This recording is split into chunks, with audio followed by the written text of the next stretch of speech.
عامر کی آنکھ دبی دبی چیخ سے کھلی تھی۔ وہ ہڑبڑا کر جاگ گیا اور اپنے حواس بحال کرنے لگا۔ اس لمحے ہلکی سی چیخ پھر سنائی دی تھی اور یہ یقیناً فریحہ کے کمرے کی طرف سے آئی تھی۔ وہ جلدی سے کمبل پرے کر کے اٹھا اور چپل پیروں میں پہن کر تیزی سے باہر کی طرف بھاگا۔ اس کے بیڈ روم کے سامنے پہنچ کر اس نے دروازے پر ہلکا سا دباؤ ڈالا۔ دروازہ بند تھا۔ فریحہ، عامر نے اسے پکارا، تم ٹھیک تو ہو؟ کیا ہوا؟ یہاں کوئی ہے؟ اندر سے فریحہ کی ڈری ہوئی سی آواز آئی، کہاں پہ دروازہ کھولو، میرے کمرے کی کھڑکی کے باہر۔ اس کی آواز ہلکی سی آئی، شاید وہ کمبل میں دبکی ہوئی تھی اور بے حد خوف زدہ تھی۔ دروازہ کھولو، میں دیکھتا ہوں۔ چند لمحوں کے بعد اس نے دروازہ کھول دیا۔ وہ اندر آیا اور اس کے ستے ہوئے چہرے کی طرف دیکھا۔ وہ ڈھیلی ڈھالی سی نائٹی پہنے ننگے پاؤں دروازے کے قریب کھڑی تھی۔ چہرہ خوف سے پیلا پڑا ہوا تھا۔ یہاں کوئی ہے؟ کھڑکی میں؟ وہ ڈرے ہوئے انداز میں کھڑکی کی طرف اشارہ کرتے ہوئے بولی۔ میں سو رہی تھی کہ اچانک سے کھڑکی کھل گئی، بہت زور سے۔ وہ آنکھوں میں ہر اس لیے بولے جا رہی تھی، اچھا تم فکر نہ کرو، میں دیکھتا ہوں۔ وہ کھڑکی کی طرف بڑھا اور اس کا معائنہ کیا۔ اس کا شیشہ صحیح سلامت تھا اور وہ کھڑکی صرف اندر سے کھلتی تھی، اس لیے باہر سے اسے توڑے بغیر کھولنا ناممکن تھا۔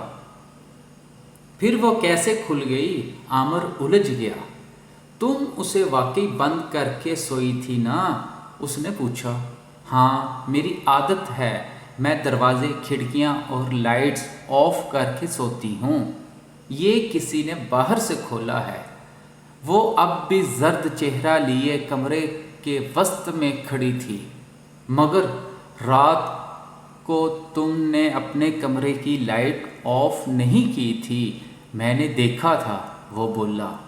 ہاں، مجھے ڈر لگ رہا تھا، اس لیے روم کی لائٹ جلنے دی، آن رہنے دی، وہ خسیائی ہوئی سی بولی۔ عامر پھر کھڑکی کی طرف متوجہ ہوا اور اسے غور سے دیکھا اور چند لمحے بعد وہ اس کے کھلنے کا راز سمجھ گیا۔ وہ ہلکا سا مسکرایا۔ کھڑکی اندر سے ہی بند ہوتی اور کھلتی تھی، لیکن اس کا ہینڈل ذرا سا ڈھیلا ہو گیا تھا جو ہوا کے جھونکوں سے ہلتا رہا تھا اور بالآخر کھڑکی کھل گئی۔ اس نے کھڑکی واپس بند کی۔ میرے خیال سے یہاں کوئی بھی نہیں ہے، تم اطمینان سے سو جاؤ، ریلیکس ہو کے۔ کھڑکی ہوا سے کھل گئی تھی۔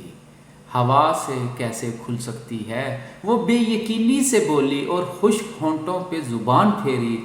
کسی نے باہر سے کھولی تھی اور وہ اب بھی باہر ہوگا۔ ایسا کچھ نہیں ہے، تم اطمینان سے سو جاؤ۔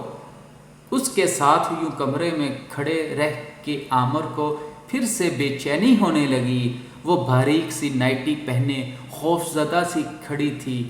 نائٹی کا گلا خاصا گہرا تھا اور اس کی گردن سے نیچے کا خاصا حصہ عریاں تھا۔ شب خوانی کے اس مہم ملبوس میں اس کے جسم کے اتار چڑھاؤ شب کے اس پہر اسے خود سے بیگانہ کرنے لگے تھے۔ سو جاؤ، ٹھیک ہے، صبح بات ہوگی، میں نے دیکھ لیا ہے، تمہیں غلط فہمی ہوئی تھی۔ وہ کمرے سے باہر کی طرف بڑھنے لگا کہ وہ اس کی راہ میں حائل ہو گئی۔ مجھے بہت ڈر لگ رہا ہے، مجھے نیند نہیں آئے گی۔ خوف جیسے اس کی آنکھوں میں جم سا گیا تھا۔ تھوڑی دیر یہاں رہ جائیں یا پھر ہم جا کے ڈرائنگ روم میں بیٹھتے ہیں، وہ ملتجی انداز میں بولی۔ ٹھیک ہے تم سو جاؤ، تب تک میں یہیں ہوں، لیٹ جاؤ اپنے بیڈ پہ، وہ بولا۔ وہ متذبذب سی اپنے بیڈ کی طرف بڑھی اور بیڈ کرون سے ٹیک لگا کر بیٹھ گئی۔ ایسے نہیں، لیٹ جاؤ، پھر نیند آئے گی تمہیں۔ وہ اس کے قریب آ بیٹھا۔ ایک ہی بستر پر بیٹھ کر وہ خاصے قریب آ گئے تھے۔ عامر کو اس کے چہرے پر خوف کے علاوہ ہلکی سی سرخی بھی نظر آنے لگی۔ وہ چند لمحے بعد آہستگی سے بیڈ پہ دراز ہو گئی۔ کمبل اس نے سینے تک اوڑھ لیا تھا۔ تم ویسے ہی ڈر گئی تھی۔ کوئی نہیں ہے یہاں، اب سکون سے سو جاؤ۔ وہ اس کے قریب بیٹھے نیندروز ہو گیا اور اپنا ہاتھ بڑھا کر فریحہ کے گال کو نرمی سے چھوا، جس کا اس نے کوئی رد عمل نہیں دیا، اور لمبی سانس لے کر آنکھیں بند کر لی۔ فریحہ کی قربت اس پہ اثر انداز ہو رہی تھی، دل میں ہلچل سی ہونے لگی تھی، اس کے نرم رسیلے ہونٹوں پہ نظریں بہکنے لگی۔ نہ جانے کب وہ سو گئی، مگر عامر وہاں سے نہ اٹھا، اس کے پہلو میں موجود رہا، اس کے سبیہ چہرے کو نگاہوں کی آغوش میں بھرتا رہا۔ رات ہولے ہولے سرکتی رہی۔ نہ جانے کتنے لمحے بیت گئے تھے۔ وہ کب کی سو چکی تھی۔ وہ اس کی سانسوں کی مدھم آواز کو سن پا رہا تھا اور خود کو اس کے قریب ہونے روکنے کی کوشش کرتا رہا۔ بےتاب ہو کر اس نے آہستہ سے ہاتھ بڑھایا اور اس کے گلابی ہونٹوں کو انگلیوں کی پوروں سے چھوا اور ان پہ نرمی سے اپنی انگلیاں پھیری۔ وہ ہلکا سا کسمسائی اور اس کی طرف کروٹ لی۔ عامر کا دل جیسے اچھل کر حلق میں آیا تھا۔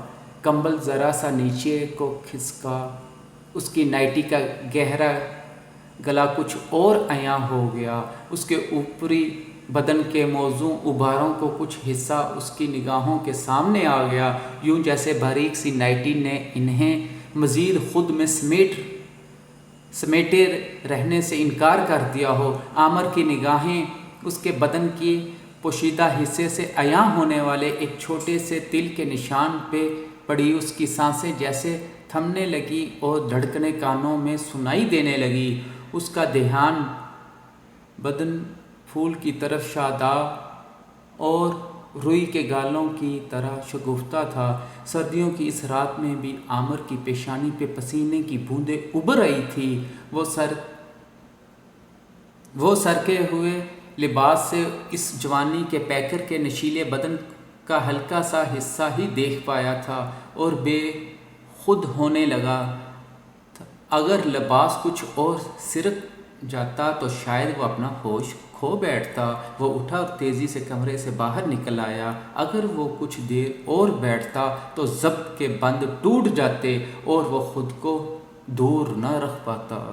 اپنے کمرے میں آ کر اس نے پانی کے چند چھپا کے اپنے تپتے ہوئے چہرے پہ ڈالے اور سونے کے لیے لیٹ گیا۔ وہ بہت دیر بعد سو پایا تھا۔ عامر ناشتے کے بعد جلد ہی حسن کے گھر سے نکل آیا تھا۔ فریحہ نے اس کی زیادہ بات نہیں ہو پائی تھی۔ وہ رات کو اپنے ڈر جانے کی وجہ سے شرمندہ سی تھی۔ اس کا رخ اپنے پلاٹ کی طرف تھا۔ وہ اس کے مالک سے ملنے جا رہا تھا۔ اس نے جیب سے فون نکال کر اسے کال ملائی۔ ہیلو، کون بول رہا ہے؟ کسی خاتون کی آواز آئی تھی۔ انداز میں عجلت تھی۔ عمر کا اندازہ عامر نے 35 سال لگایا۔ جی، میرا نام عامر داؤد ہے۔ کیا یہ اسلم رحمانی پراپرٹی ڈیلر کا گھر ہے؟ اس نے کنفرم کرنا چاہا۔ جی، یہ ان کا ہی گھر ہے، مگر وہ اس وقت گھر پہ نہیں ہیں، خاتون نے تیزی سے کہا۔ عامر کو لگا وہ کال کاٹنے لگی ہے۔ کب تک گھر آئیں گے وہ؟ اس نے جلدی سے پوچھا۔ رات تک، فون کر کے پتہ کر لیجئے گا، خاتون نے کہا۔ لیکن اس سے پہلے کہ وہ کال کاٹتی عامر کے کانوں میں کسی مرد کی دبی دبی آواز آئی جو کہیں قریب ہی موجود تھا۔ شاید اسلم رحمانی گھر پہ تھا اور کسی وجہ سے اس سے بات نہیں کرنا چاہتا تھا۔ عامر نے فون واپس جیب میں رکھ کر چند لمحے سوچا اور ایک ٹیکسی روک کر اس کے گھر کی طرف روانہ ہو گیا۔ اس کا گھر درمیانے سائز کے ایک بنگلے میں تھا۔ عامر نے مین گیٹ پر رک کر گھنٹی کا بٹن دبایا لیکن گھنٹی بجنے کی آواز نہیں آئی تھی، شاید وہ خراب تھی۔